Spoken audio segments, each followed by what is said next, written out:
안녕하세요. 정화막당 11월 교양 강좌를 시작하겠습니다. 자, 저는 정화막당 연구실자 한경자입니다. 반갑습니다. 정화막당 11월 교양 강좌는 역자와의 만남으로 진행이 됩니다. 마지막 강좌이고 올해 마지막 교양 강좌입니다.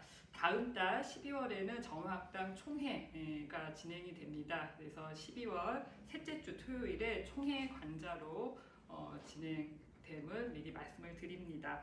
자, 오늘 진행되는 역좌의 만남 네 번째 이 강좌에서 만날 번역서는 키케로의 토피카입니다. 이 작품은 정화막당 키케로 연구 번역팀에서 기획해서 번역을 진행하고 있는 키케로 총서 시리즈 중에 가운데 하나이고요. 지난 5월에 출간되었습니다. 오늘 강좌는 이 키케로의 토피카를 번역하신 성중모 선생님께서 강의를 진행해 주시겠습니다. 키케로가 자신의 친구인 법률가 트레바티우스에게 연설수를 알려주기 위해서 쓴 글이지요. 아리스토텔레스의 토피카의 안 소개를 부탁받은 키케로가 자신의 토피카라는 이 책으로 대신 가름한 것으로 제가 알고 있습니다. 자, 이 책을 통해서 키케로가 제시하는 이상적 연설가에게 연설가에 이르는 어떤 방법, 실전의 교범의 맛을 한번 음미하시기 바랍니다. 오늘 강좌를 진행하시는 역자 성중보 선생님께서는요, 정화막당 연구원이시고요, 현재 서울시립대학교 법학전문대학 교수로 재직하고 계십니다. 서울대학교, 독일 윈스터대학교, 본대학교에서 민법과 로마법을 연구하셨고요. 민법상 첨부에 따르는 손해보상 청구권의 학술사적 연구로 박사 학위를 취득하셨습니다. 옮긴 책으로는 키케로의 설득의 정치, 몸제네 노마사, 그리고 개설 서양 법제사가 있습니다. 자, 법은 건조하지만 법보다 더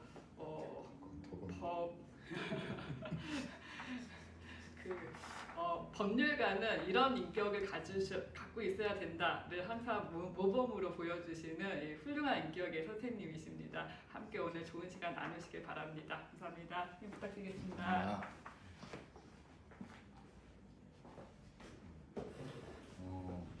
제가 키케로 저작 번역 목록 중에서 토피카를 고르게 됐고 토피카를 번역하게 된 것은 우연은 아닙니다.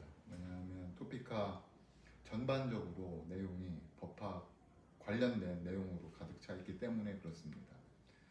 그런데 왜 그러냐면 그 토피카가 키케로 다른 저작과 달리 문학이나 철학이나 그러한 것과 약간 좀 이렇게 다른 내용을 토피카가 왜 갖고 있느냐? 그것은 수사학이라서 그런 것이고요. 그 다루는 내용이 수사학도 물론 철학이나 문학적 그 관점에서 충분히 다뤄질 수 있다고 생각을 합니다. 하지만 법학도 그 수사학이 아주 중요한 부분이고 법학도 수사학을 빼놓고서는 그렇게 운영이 안 되죠, 실은.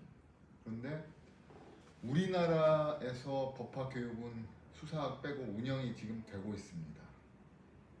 그게 문제 같습니다. 지금 제가 오늘 말씀드릴 내용은 물론 키케로의 저작 중에 하나인 토피카 소개이긴 하지만 좀 그러한 문제의식도 전달을 저는 해드리고 싶고 그 문제는 실은 쉽게 풀리지는 않을 것 같다는 약간 비관적인 전망을 저는 개인적으로 갖고 있습니다.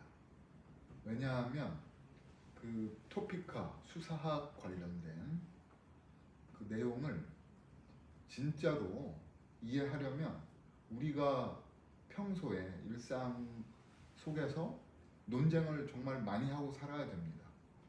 싸우고 살아야 됩니다. 물론 싸우는 게 폭력이 아닌 말로 근거를 들어서 싸우는 거죠. 그런데 저도 실은 그 가르치는 사람의 일원으로 큰 책임을 통감하고 있습니다. 그렇지만 또 현실이 그 자유롭게 이렇게 논쟁을 수업 시간에 실현하기에는 너무 지금 상황이 안 좋은 것 같고, 그 대학교나 대학원까지 그렇고, 그 전에 중등교육, 중학교나 고등학교에서도 별로 그렇게 얘기를, 그러니까 논쟁을 위한 발표력, 그 언어 구사력 이런 게 장점이 되는 그러한 수업들을, 교육들을 받지를 못하는 게 참 아쉽고, 이러한 상황에서 참 토피카라는 책에 관해서 여러분께 말씀을 드린다는 게 참 민망하기도 하고, 좀 앞으로 우리나라 그 수업 교육 현장에서 좀 더 이렇게 그 논쟁을 위한, 다르리 말해서는 말을 많이 하는 그런 수업이 더 진행되었으면 좋겠습니다. 제가 그 독일에서, 유럽에서 공부를 했는데, 그때 가장 많이 들은 얘기가 다른 게 아니라 요 얘기입니다. 그 사람들에게는 말을 안 하면 이걸 그 사람이 뭔지를 알 수가 없잖아요. 가만히 침묵하고 있으면 생각을 뭘 하는지, 아니면 그 사람의 성격이 어떤지, 아니면 하여튼간 그 사람이 뭔가를 전혀 알 수가 없습니다. 그래서 요 말은 아시아 학생들이 조용하다 이는 대단한 욕입니다, 실은. 뭐 말을 안 하니까요. 하지만 물론 그때도 단 중국인들은, 중국 학생들은 예외다 이런 말도 많이 합니다, 유럽인들이. 그러니까 중국은 그래도 그 논쟁이나 토론이 학교나 이런 교육 현장에서 많이 이루어지고 있었던 것 같습니다. 특히 이 말을 듣는 거는 한국 학생들이나 일본 학생들이 특히 많이 들었는데 참 아쉬웠습니다. 이거죠. 제가 전공이 로마의 법을 하고 있습니다. 로마의 법이 왜 우리에게 중요하냐면, 우리에게 분쟁을 어떻게 해결하는지를 잘 알려주기 때문입니다. 한마디로 할 수 있습니다. 분쟁 해결은 논쟁을 통해서죠. 논쟁이라는 게 여기도 그냥 이거 영어를 써서 죄송하지만, 분쟁은 그냥 싸우는 건 아닙니다. 폭력에 기반한, 폭력을 사용하는 투쟁, 싸움은 아닙니다. 그것은 당연히 깊이 되는 것이고요. 법에서 분쟁 해결은 정당화, 근거 제시를 통한 논쟁, 싸움입니다. 법학이나 논쟁이나 같이 쓰는 용어들입니다. 정당하다, just, 정당화, justification, 이런 게 일반적인 의미, 논쟁에서 논거를 제시한다, 이런 일반적인 의미를 갖기 전에 더 원초적으로는 법정에서 싸울 때 이런 말들이 먼저 쓰였다고 할 수 있습니다. 로마에서는 이러한 논쟁을 통한 분쟁 해결을 완전히 체계적으로 발전시킨 인류 중 최초의 민족이기 때문에 큰 의미가 있고, 제가 로마법을 공부했던 이유도 이 사람들이 어떻게 분쟁 해결을 다른 수단이 아니라 바로 요 수단, 요 논쟁이라는 요 수단으로 어떻게 해결했나, 그거를 좀 알고 싶어서 로마의 법을 공부했습니다. 그리고 제가 아까 한경자 선생님이 저를 소개해 주실 때 제 박사학위 논문은 이거였습니다. 이게 이제 라틴어이기도 하고요, 영어로도 왔고, 이것이 그러니까 내 물건을 다른 사람이 가져갔을 때 그 물건을 내놔라, 반환해라, 되돌려라 나한테. 요거를 주장할 수 있는 수단인데요. 이것도 그냥 뺏어오면 안 된다는 게 전제가 됐습니다. 그러니까 도둑이 내 물건을 가져갔어도 내가 그거를 막 추적해갖고 그 도둑을 무슨 폭력으로 제압한다든지 해서 다시 갖고 오면 안 됩니다.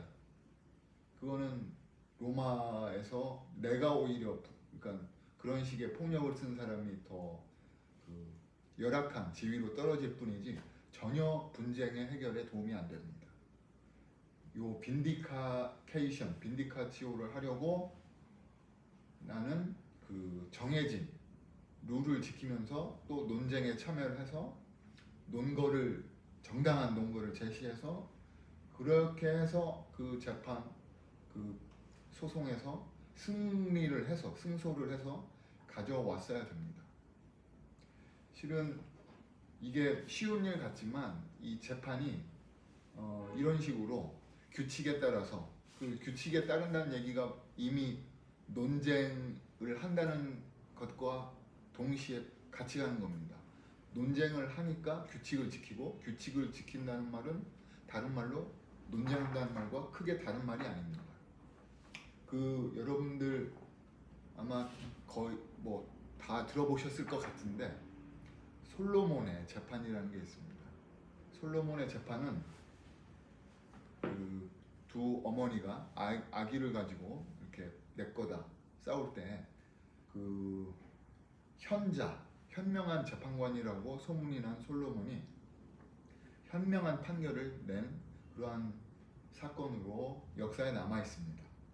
하지만 법적인 내지는 로마법적인 시각에서는 관점에서는 너무나 엉터리 재판입니다. 그 규칙을 지킨 게 아니라 또 그 논쟁이나 그 논거 제시를 통해서가 아니라 솔로몬이라는 그 현명한 사람이 현명한 꾀를 내서 문제를 해결했기 때문에 그렇습니다.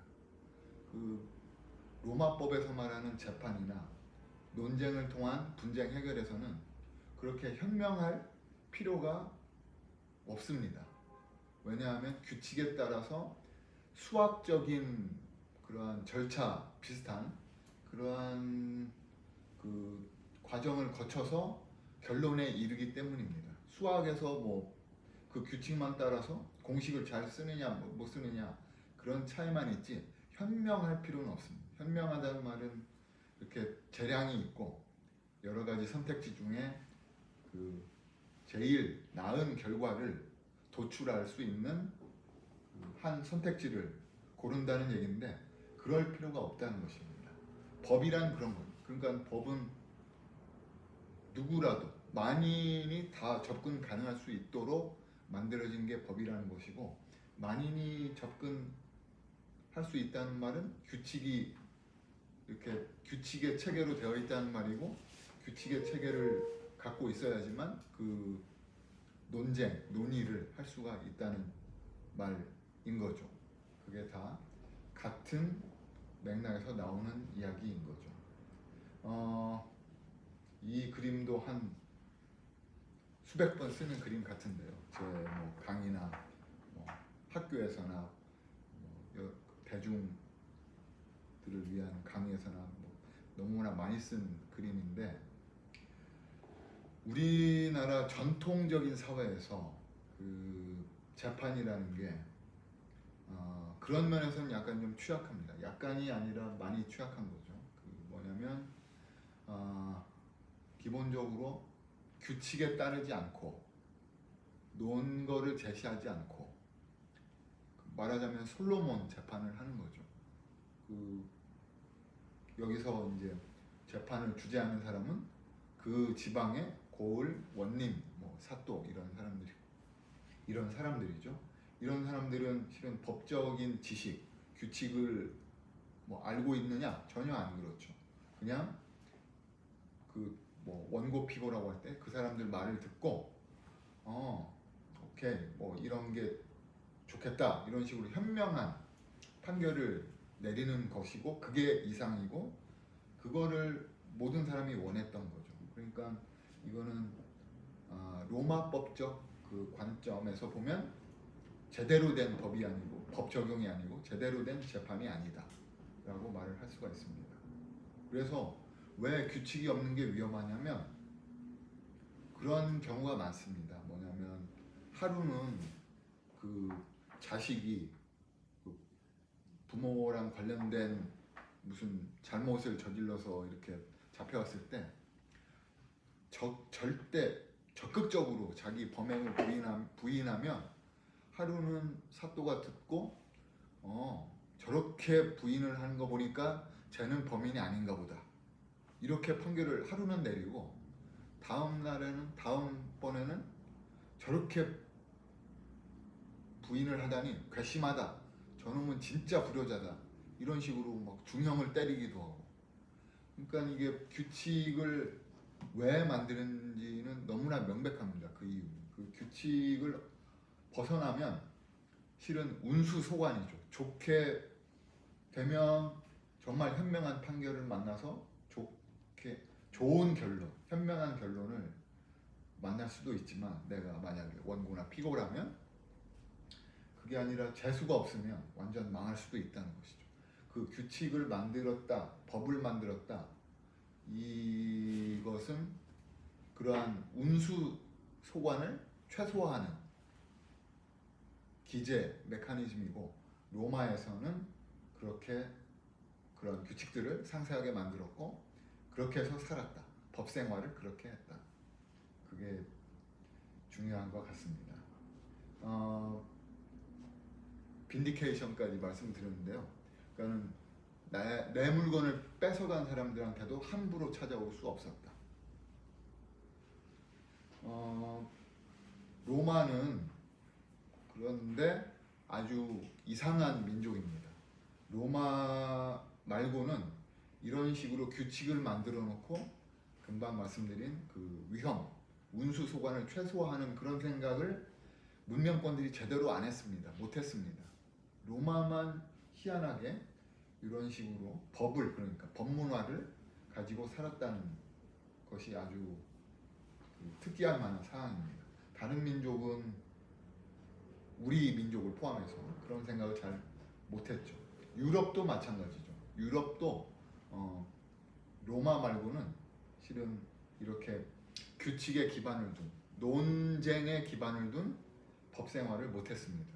그거는 여기 뭐 우리 학당이 로마보다는 히랍의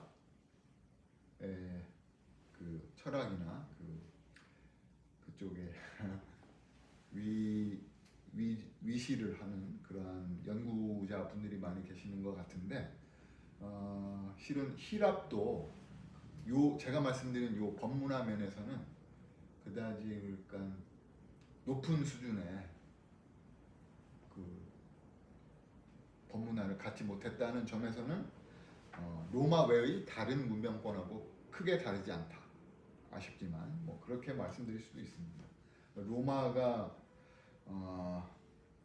그러한 법문화를 일찌감치 2000년 전에 만들어냈기 때문에 그 이후에 우리가 규칙에 기반을 둔 논쟁에 기반을 둔 법 문화를 알게 되었고 우리도 그 영향하에 지금도 살고 있다. 저는 이렇게 봅니다. 로마보다 더 이전으로 한번 거슬러 올라가면요. 이거는 그 인류학, 법인류학, 문화인류학 저서 도서들 논저들을 정리해서 너무나 좀 소략하지만 소개를 해드리는 건데요. 우리가 농경을 하게 되었을 때부터 법이 필요하게 되었다고 보통 얘기를 합니다. 수렵 채집을 하고 다닐 때에는 법 생활이 별로 필요 없었다. 그런 얘기는 아마 다른 맥락에서도 많이 들어보셨을 것 같아요. 수렵 채집을 할 때에는 뭐 사유재산도 뭐 갖기 어려웠고 뭐 그런 말씀도 있죠. 그러니까 농경이 사유재산제랑 같이 가고 뭐 사유재산과 또 같이 갈 것은 법이다. 법이 또 사유재산을 또 보호를 해야 되니까요. 그런 말도 있지만 여기서는 약간 좀 다른 측면에서 농경으로 이렇게 모여 살고 조직된 그 공동체에서 살고 하다 보니까 스트레스가 높아졌다는 겁니다. 이렇게 수렵이나 채집을 위해서 이렇게 떠돌아다니던 시대보다 스트레스가 많이 발생을 했고 그 스트레스를 어떤 식으로 이렇게 풀까? 그걸 폭발하지 않도록 그것이 인류가 직면한 큰 문제였고 거기에 대해서 인류가 답으로 내놓은 게 법이었다. 인류학적으로요. 그래서 여기도 보면 법의 기능은 종교도 담당했고 법과 종교가 그런 면에서 같은 뿌리에서 나온 거라고 할 수 있고 그다지 먼 게 아니다. 기능 면에서 유사했다. 그런 말도 같이 할 수 있습니다. 하지만 제가 지금 말씀드리는 법이라는 것은 사회에 있는 곳에 사회가 있으면 무조건 법이 있다. 그 정도 의미는 아닙니다. 제가 말씀드린 거는 그러면 요 말은 뭐 히랍에도 마찬가지고 이집트도 마찬가지고 중국도 한국도 다 이 법칙이 다 적용이 되죠. 지배를 하죠. 하지만 이런 게 아니라 제가 말씀드리는 로마법의 법은 이거죠. 자연적인 법이 아니라 가공품으로서의 법. 그 말은 규칙의 체계로서의 법. 규칙의 체계가 있어야지만 수학과 비슷하게 우리가 문제를 풀 수 있다는 거예요. 정리, 수학에서 같은 공식 이런 거를 쓸 수 있는 가장 기본은 체계 그리고 그런 게 있지 않습니까? 수학에서도 증명이 필요 없는 부분부터 시작해서 그걸로 이렇게 체계를 쌓아나가는 법도 마찬가지고 로마법이 그 면을 잘 보여줬다고 할 수 있습니다. 로마의 영향을 받은 전 세계 지금의 법 체계를 두 가지로 나눌 수 있습니다. 들어보신 분들도 있을 텐데 다른 게 아니라 하나는 대륙법이라고 하는 것입니다. 물론 이것도 다 대륙이란 말은 유럽 대륙을 말합니다. 가장 센 영향력을 행사한 나라 내지는 장소는 독일과 프랑스입니다. 반면 그거랑 좀 상당히 다른 체계를 보여주는 곳이 영미법이라고 하는 곳입니다. 영국이죠, 물론. 그리고 영국이 확장된 미국이죠. 그래서 영미법이라고 하는데 우리는 한국법은 뭐 물론 전후에 한국전쟁 후에 미국의 영향을 많이 받아서 뭐 약간 혼합된 면이 있긴 하지만 기본적으로는 대륙법 체계입니다. 요 대륙법이란 말은 다른 게 아니라 기본적으로 로마법이란 얘기입니다. 로마법이 대륙에서 힘을 썼고 뭐 모든 나라에서 이탈리아, 뭐 화란, 독일, 프랑스 모든 나라에서 힘을 썼는데 스페인도 마찬가지고요. 그 중에 뭐 대륙법이라고 하면 뭐 가장 대표가 독일법 또는 프랑스법인데 우리 한국법은 독일을 통해서 대륙법이 뭐 전해졌다. 거칠지만 그렇게 말을 할 수가 있습니다. 그래서 지금도 제가 이제 국제 뭐 학회 같은 데 가서 아시아 법학자, 법률가들을 만났을 때에도 대륙법 체계에서 온 분들하고는 말이 그래도 통합니다. 왜냐? 그 정리 이런 게 같거든요. 그런데 영미법에서 온 분들하고는 말이 안 통할 수 있는 게 그런 정리 뭐 이런 거를 공유하지가 않는 게 있습니다. 그래서 이게 참 법 체계가 별게 아닌 거일 뭐 사람 사는 게 다 똑같지. 그게 그거지. 그럴 수도 있지만 생각하는 사고의 틀을 규정한다는 면에서는 제가 보기에는 너무나도 중요한 구분 같습니다. 여하튼 우리는 그 시빌로 로마법의 영향 하에 살고 있다라고 할 수가 있습니다. 여기가 이거 그림 보이시죠? 좀 이렇게 재미있는 그 사파로 나왔길래 가져와 보았는데 이게 이제 영미법의 대표적인 그 체제인 배심원 재판의 모습입니다. 중요한 게 누굴까요?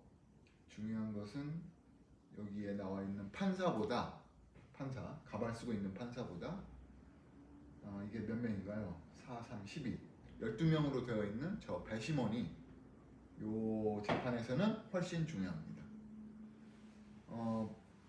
이게 영미법의 또 가장 본질적인 표지이고요. 배심원이 그 당사자 원피고의 운명을 결정한다. 재판관이 아니라. 자, 이거랑 너무나 대조적인 또 하나의 그 형식, 대륙에서 그 무섭지만 대륙식의 재판을 또 보여주는 게 종교 재판입니다. 이게 스페인 그 영어나 라틴어로 인퀴지션이라고 하는 종교 재판인데 뭐가 무서운가 하면 그러니까 우리나라로 따지면 판사랑 검사랑 같은 사람입니다. 그러니까 그게 물론 변호사 이런 개념은 뭐 거의 없죠. 변호사 없다고 할 수 있는데 판사랑 검사랑 같다. 이게 왜 무서운지는 아시겠죠. 그 결정을 하는 사람이 나를 소추하는 사람이기도 하다. 그거랑 달리 그 영미법에서는 그러니까 배심원은 그 전문직이 아니라 일반 우리 같은 그냥 사람 시민들이거든요. 이 사람들한테 저 뭐 피의자가 유죄다 이런 거를 증명하려면 또는 뭐 무죄다 이런 걸 증명하려면 변호인하고 검찰하고 스포츠 같이 대등한 입장에서 게임이라기보다 대결을 하는 거죠. 그러니까 배심원 12명을 그거를 설득을 시키려면 아주 열심히 싸워야 되죠. 그리고 그런 면에서 대단히 그 뭐랄까요 민주적이고 그 평등한 구성원을 전제로 하는 제도라고 할 수 있습니다. 하지만 대륙은 약간 그 관이라는 거 있잖아요. 관과 민, 그러니까 관이 민의 위에 있고 그러한 그 체계가 좀 있습니다. 그런데 그 전제가 되는 이유는 그게 가능한 이유는 관이 전문가라 그렇습니다. 우리나라는 어떤가요? 관이 전문가죠. 그 사법을 맡은 사람들이 재판을 하는 판사나 검찰이 전문가이고 전문가를 증명하기 위해서 시험을 통과를 해야 되죠. 그래서 좀 다른 말로 대륙법 체계는 약간 지금은 약간 그 비민주적이다 할 수 있습니다. 왜냐? 전문가가 하니까. 전문가는 실은 다수결이나 뭐 이런 걸로 하는 게 아니거든요. 그냥 전문 지식으로 하는 거지. 그리고 영미법은 그에 반해서 그야말로 민주적으로 전문 지식보다는 일반 시민의 마음을 이렇게 움직여야지 변호인이건 검사건 원하는 결론을 낼 수 있다. 그런 면에서 더 민주적이다 할 수 있는데 이게 역사의 아이러니 같습니다. 원래 뭐 로마나 히랍이나 다 똑같은데요. 물론 그 법 문화, 규칙을 만들어내는 그 법 문화에서는 로마만한 곳이 없었지만 여하튼 히랍이나 로마는 원래는 이런 식으로 했습니다. 배심원을 그 판결의 주체로 내세우고 민주적으로 해결을 했습니다.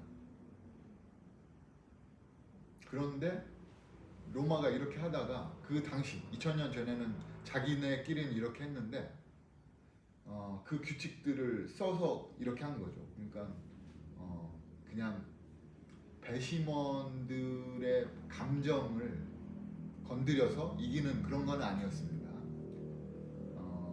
민주적이고 평등하다는 면에서는 이렇게 했다는 말이고요. 규칙을 썼습니다. 썼다는 거는 변함이 없고요. 그런데 그 규칙들이 고대 로마 2000년 전의 그 규칙들이 로마의 규칙들이 이제 고정화, 형식화가 돼갖고 이제 시간이 지나면서 몇백 년, 2000년이 지나면서 그게 권위가 된 거죠. 그 고대 로마 2000년 그때는 규칙들은 있었지만 그렇게 뭐 권위가 있지 않았지만 시간이 지나면서 권위가 생겨서 나중에는 이러한 그러니까 재판관이나 검찰관이라는 관이 그 전문 지식, 법이라는 전문 지식을 독점을 해서 그 전문 지식으로 민을 이렇게 약간 지배하는, 통치하는 그러한 약간 비민주적인 모습도 보여주게 되었다. 대륙에서는. 하지만 나쁘게 보면 그렇지만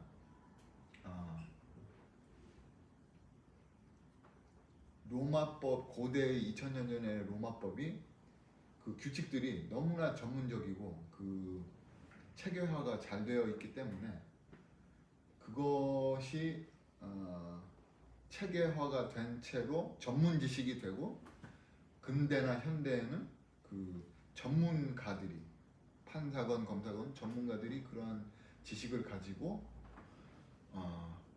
판결을 하고 소출을 하고 이렇게 되었다. 대륙에서는. 근데 영미에서는 아직도 배심원을 쓰고 있죠. 영미 체계랑 대륙 체계랑 차이를 명확히 보여주는 한 가지 예가 이런 겁니다. 그 영미에서는 예컨대 재판관 앞에 명패가 있습니다. 이름을 놓고 합니다. 개인이 의미가 있습니다. 개인이 드러납니다. 그런데 우리나라를 포함해서 대륙법 전통의 원래 모습은 판사 앞에 명패를 놓지 않습니다. 그게 왜 그러냐면 전문가이기 때문에 전문가는 뭐 서울의 전문가건 부산의 전문가건 대전의 전문가건 다 똑같이 그냥 법률가, 법조인인 거지 그 이상 특정화가 필요가 없다는 거죠. 그냥 판사고 그냥 검사지. 그게 금방 말씀드린 고대 로마의 규칙 체계가 전문 지식인 법 체계로 돼서 지금 대륙법 체계에서는 그 전문 지식이 권위를 갖는다와 같은 맥락의 이야기입니다. 그러니까 판사는 지금은 이제 사법 시험이 없어지고 로스쿨이 생겼는데 뭐 서울의 어떠한 로스쿨 출신이든 뭐 지방의 어떤 로스쿨 출신이든 그건 뭐 지금 물론 뭐 의미가 있을 수도 있지만 의미가 없는 게 우리가 추구하는 체계이긴 합니다. 어디에서 됐든 자격 시험을 통과했으니까 그냥 판사다.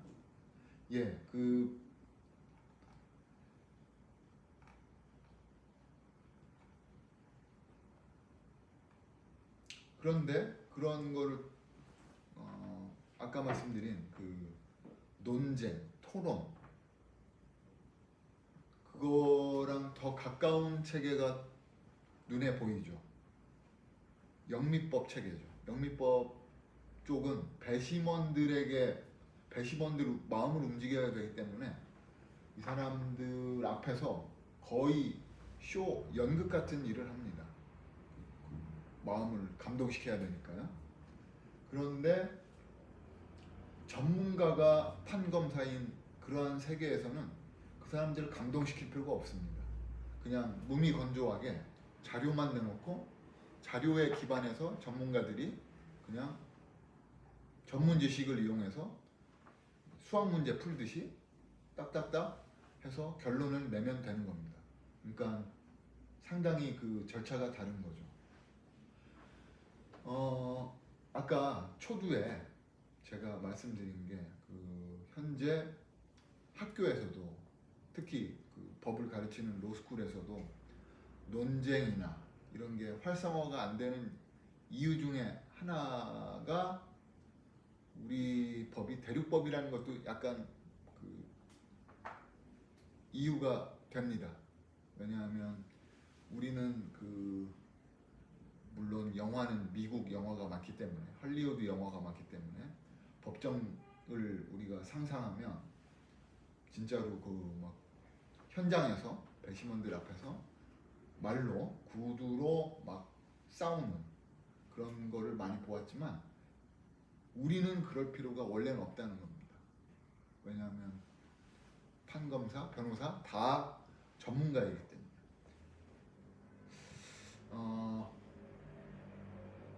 그 얘기랑은 좀 뭐 다른 이야기지만 우리가 영미법은 아니지만 대륙 쪽에서 영향을 받았다고 하지만 그래도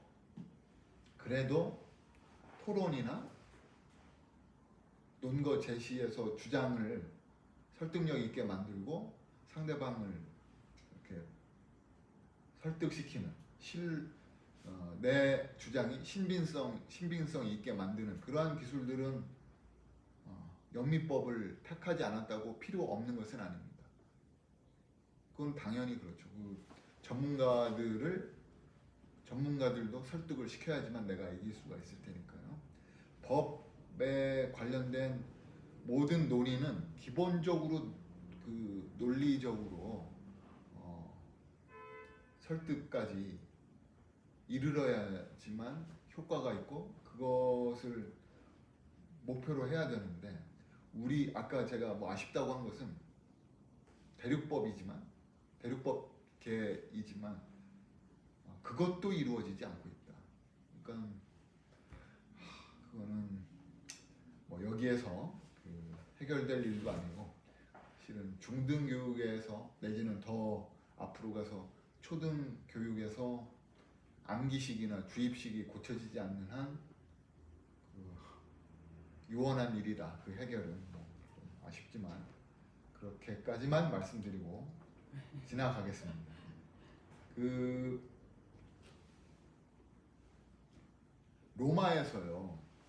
이제 조금 이제 토픽으로 약간 더 다가가는 말씀을 드리겠는데 이거는 확실히 나누어야 됩니다. 우리는 법률 전문가, 뭐 판검사, 공무원 빼놓고요. 그러면 변호사고 변호인이고 똑같아요. 법률 전문가는 변호사밖에 없어요. 그런데 로마에서는 법률 전문가는 집에 있습니다. 법률 지식을 가진 사람들은 밖에 나오지 않습니다. 집에서 찾아오는 사람들한테 자문에 응하기만 합니다.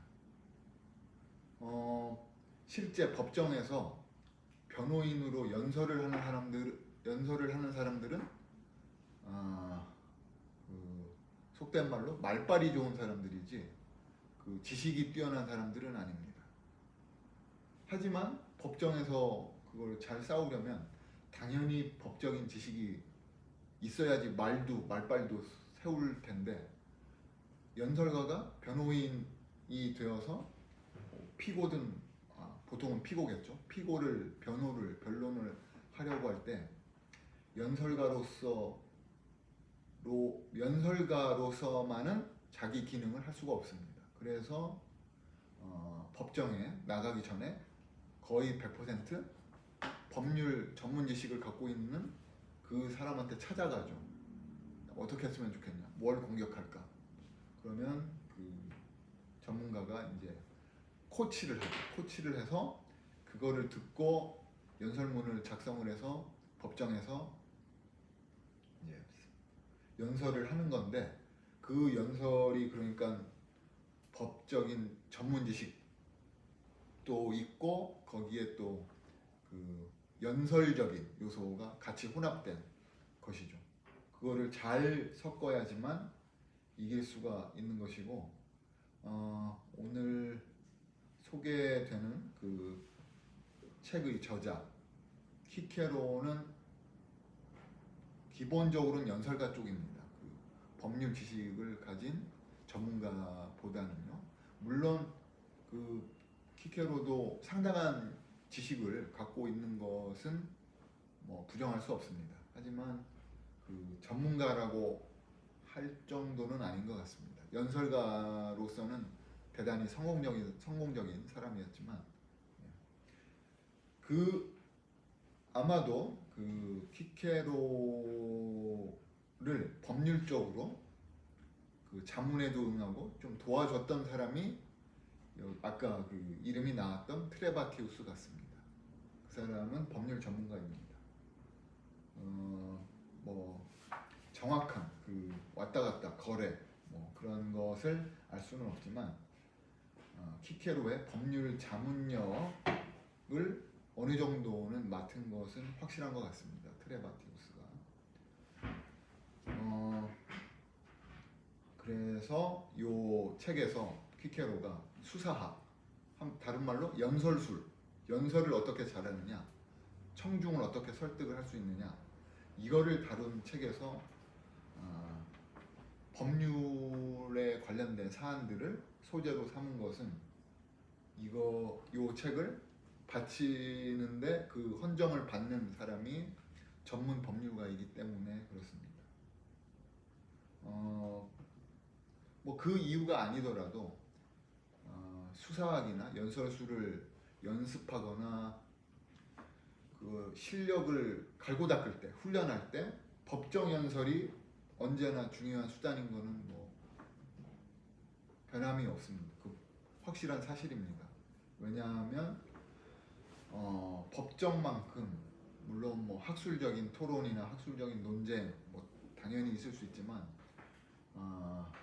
법정에서는요, 그 논쟁이 지면은 잘못하면 죽을 수도 있고, 뭐 형사라면, 민사라면은 민사라도 자기 집 뭐 재산 다 날아갈 수도 있고, 이게 그러니까 생사가 달려 있는 경우가 많기 때문에 그 논쟁들이, 법정 논의들이 치열하고 다른 말로 위험하기까지 한 겁니다. 그래서 그 연설술을 훈련할 때 당연히 그 법 소재가 많이 활용되었습니다.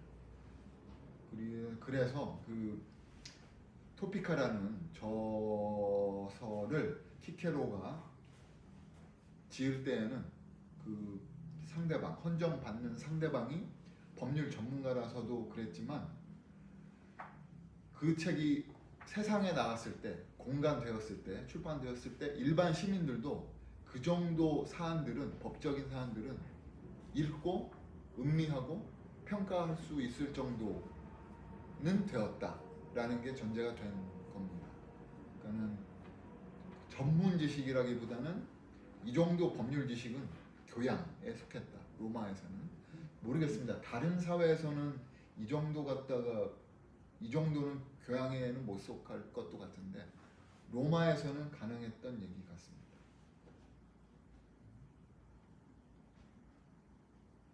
그러면 앞으로는 그 더 범위를 좁혀서 키케로의 수사학과 요 저서 토피카에 대한 이야기를 할 텐데요. 지금 이제 일반론, 그 실은 저 전반부에서 좀 더 재미있게 좀 이렇게 여유로운 얘기를 하려고 했는데 있었는지 모르겠습니다. 그러면 좀 쉬었다가 키케로 관련된 저작 관련된 얘기로 이어가겠습니다. 감사합니다.